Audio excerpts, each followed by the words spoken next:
მე-20 საუკუნის განმავლობაში სხვადასხვა ქვეყანაში, რომელიც სამეცნიერო ტექნოლოგიური პროგრესის გზას ადგა, არაერთი ექსპერიმენტი ჩატარდა ადამიანებზე, ხშირად ძალადობრივი. ეს ყველაფერი უმეტეს შემთხვევაში საცდელთა სურვილის მიუხედავად ხდებოდა. ამ ეპიზოდში გიამბობთ ერთ-ერთ ასეთ გახმაურებულ და მასშტაბურ პროექტზე.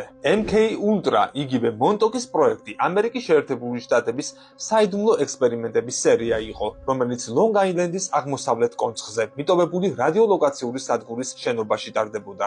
სამეცნიერო ცენტრი, რომელიც მსგავს საკითხებზე მუშაობდა, ქალაქ მონტოკში მდებარეობდა და მას ერთი პერიოდი დოქტორი ჯონ ფონ ნოიმანი ხელმძღვანელობდა. ის პროექტის ფარგლებში იმ ადამიანების ფსიქოლოგიურ ცვლილებებს სწავლობდა, რომლებაც განზომილებებს შორის დროსა და სივრცეში იმოგზაურეს.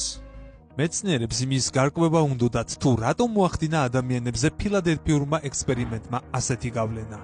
1957 წელს ნოიმანი 53 წლის ასაკში გარდაიცვალა. ხოლო მის მიერ მომზადებული საბუთებით 1960 წელს მეცნიერებმა დაფინანსება მოიპოვეს და მონტოკის პროექტზე მუშაობა ოფიციალურად გააგრძელეს.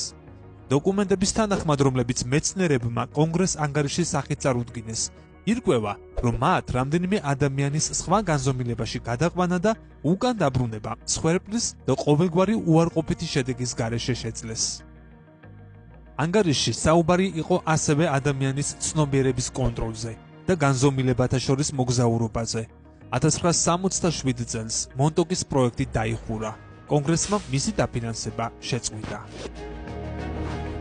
ამის მიუხედავად ექსპერიმენტი მაინც გაგრძელდა და როგორც ამბობენ 1983 წლამდე გრძელდებოდა. ამ ხნის განმავლობაში მასში მონაწილეობა 10,000-ზე მეტმა ადამიანმა მიიღო, რომელთა შორის უმრავლესობა უსახლკაროები და 11-დან 16 წლამდე ბიჭები იყვნენ. ექსპერიმენტის რეალური შედეგები გასაიდუმლოებულია და უცნობია. გამოიწერეთ ჩვენი YouTube არხი.